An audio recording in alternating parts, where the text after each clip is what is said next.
Now, the real estate sector has had high hopes from the new BJP-led NDA government. With the union budget for 2014-15 just around the corner, there has been a let-up in the expectations.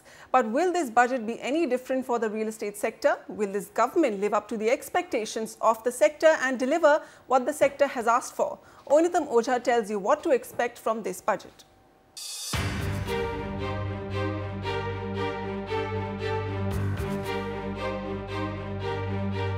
Governments have changed, but the real estate sector's budget wish list continue to be the same down the years.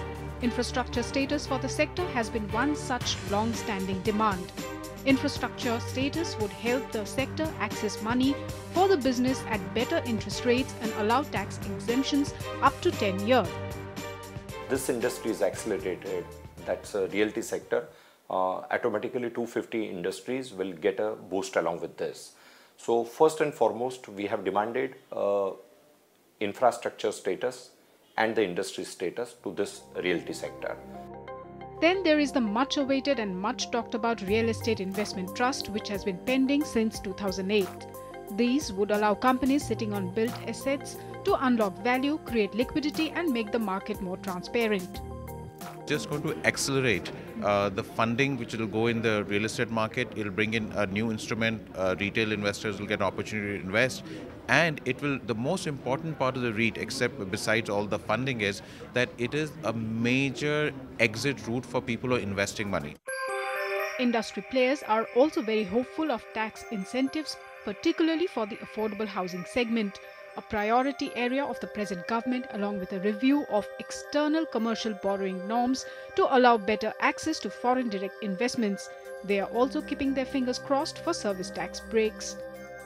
The other important thing government could examine is the controversial imposition of service tax on purchase of apartments, etc.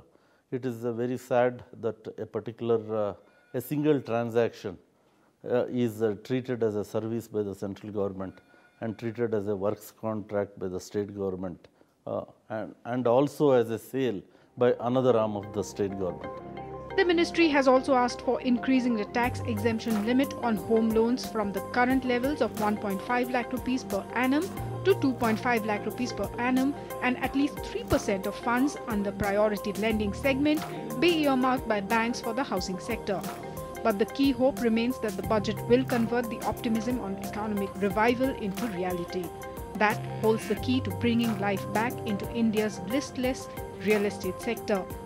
Giving concessions in either in taxes or taking away a tax or adding a tax really will not make any major impact on the economy or impact on our lives. In fact, a budget is probably has to set a course, a certain direction where the country needs to go. For the first time, the sector found mention in the President's speech. Now, given the Prime Minister's thrust on affordable housing and creating new cities, there seemed to be a glimmer of hope for the sector this time round. In New Delhi, Onitam Ojha, NDTV.